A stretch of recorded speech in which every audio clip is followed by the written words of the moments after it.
Dans cette vidéo, nous allons voir les formes explicites d'une suite géométrique, c'est-à-dire les formules mathématiques qui permettent de calculer n'importe quel terme de la suite directement. Alors commençons par une suite géométrique de premier terme u indice 0 et de raison q.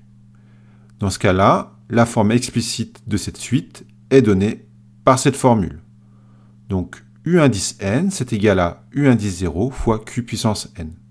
Pour bien comprendre cette formule, nous allons l'illustrer de la manière suivante. Donc on a une suite géométrique de premier terme u indice 0, et ensuite, comme la raison c'est q, on passe d'un terme à chaque fois au suivant en multipliant par q. On remarque alors qu'on peut calculer n'importe quel terme de la suite à partir de u indice 0. Il faut juste compter le nombre de bons pour passer de u indice 0 à celui qui nous intéresse. Donc par exemple, u indice 1, c'est u indice 0 fois q, car il faut faire un bond pour passer de u0 à u1. Donc c'est égal à u0 fois q puissance 1. Ensuite, pour passer de u0 à u2, il faut faire deux bonds. Donc je peux écrire que u indice 2, c'est u0 fois q, c'est-à-dire u0 fois q au carré. Ensuite, pour passer de u0 à u indice 3, il faut faire trois bonds. Donc je peux écrire que u indice 3, c'est u0 fois q, c'est-à-dire fois q au cube. Ainsi de suite. Donc pour passer de u0 à u4, on multiplie ici 4 fois successivement par la raison. Donc u indice 4, c'est u0 fois la raison puissance 4, etc., etc. Et donc cette formule nous dit tout simplement que pour passer de u indice 0 à u indice n, il faut faire n bonds, donc on multiplie par la raison puissance n. Application, donc soit un, la suite géométrique de premier terme u indice 0 égale 5, et de raison 2. Calculer u indice 4, u indice 5 et u indice 11. Comme on peut le voir ici sur le graphique, pour passer de u indice 0 à u indice 4, il faut faire 4 bonds. Donc on va multiplier u indice 0 par la raison puissance 4 pour avoir le résultat. Donc on part de 5 et on multiplie 4 fois de suite par 2. Donc on multiplie par 2 puissance 4, ce qui nous donne 80. Ensuite, pour calculer u indice 5, on compte le nombre de bonds. Donc ici, il y en a 5 pour passer de u0 à u5.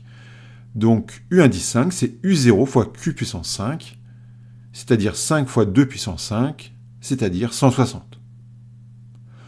On aurait pu également utiliser le terme d'avant et multiplier par 2 pour obtenir u indice 5. Terminons par u indice 11, c'est égal à u indice 0 fois q puissance 11, car il faut faire 11 bonds pour passer de u indice 0 à u indice 11. Donc on part de 5 et on multiplie par 2 puissance 11, ce qui nous donne 10 240. Deuxième question, exprimer u indice n en fonction de n. Donc on attend de nous la formule explicite ici, de la suite. Alors, u indice n, c'est égal à u0 fois q puissance n, car il faut faire n bonds pour passer de u0 à un. On remplace, u indice 0 c'est 5, la raison c'est 2, donc on trouve 5 fois 2 puissance n. Deuxième propriété. Donc si jamais on a une suite géométrique de premier terme, u indice 1 cette fois-ci, et de raison q, alors la formule explicite n'est plus la même. Car u indice 0 n'existe pas, le premier terme c'est u indice 1, donc la formule explicite est la suivante. Alors pour bien comprendre cette formule, nous allons l'illustrer de nouveau par ce schéma. Ici, u0 n'existe pas, le premier terme c'est u indice 1. Ensuite, la suite elle est géométrique de raison q, donc pour passer d'un terme au suivant, on multiplie par q. Ainsi, on peut constater qu'on peut calculer n'importe quel terme de la suite à partir de u indice 1. Il faut juste compter le nombre de bonds pour passer de u1 à celui qui nous intéresse. Par exemple, ici, pour trouver u2, on voit bien qu'il faut faire un bond. Donc je pars de u1 et je multiplie une fois par la raison. Donc je multiplie par la raison puissance 1. Si je veux calculer U3, on part de U1 et on fait 2 bonds. Donc on multiplie par la raison 2 fois de suite. Donc on multiplie par la raison au carré.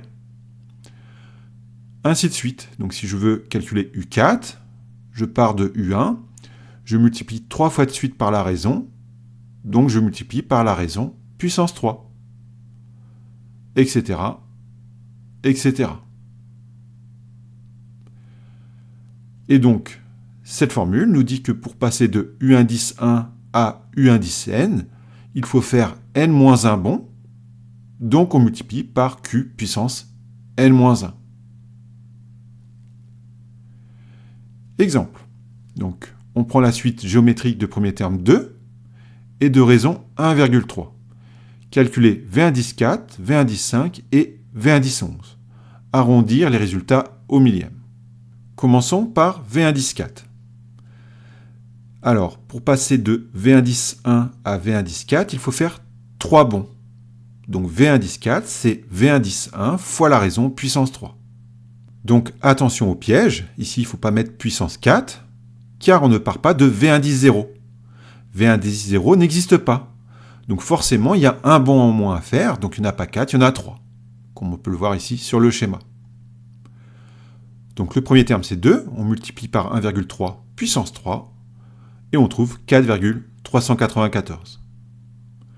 Ensuite, calculons V1 5. Alors il y a 4 bonds à faire pour passer de V1 1 à V1 5, comme on peut le voir encore une fois sur le schéma. Donc V1 5, c'est V1 1 fois Q puissance 4. On part de 2 et on multiplie 4 fois de suite par 1,3. Donc on multiplie par 1,3 puissance 4. Et on trouve à peu près, si on arrondit au millième, 5,712. Enfin, calculons V1 11. Donc je pars de V1 1 et je fais 10 bonds. Donc je multiplie par la raison puissance 10. On part de 2 et on multiplie par 1,3 puissance 10, ce qui fait à peu près 27,572 si on arrondit au millième. Deuxième question, exprimer V1 n en fonction de n. Donc on attend de nous la formule explicite ici de la suite Vn. Alors, V1 n, je peux le calculer à partir de V1 1. Il suffit de faire n-1 bond. Donc V1 n, c'est V1 1 fois Q puissance n-1. Donc on part de 2 et on multiplie par 1,3 puissance n-1.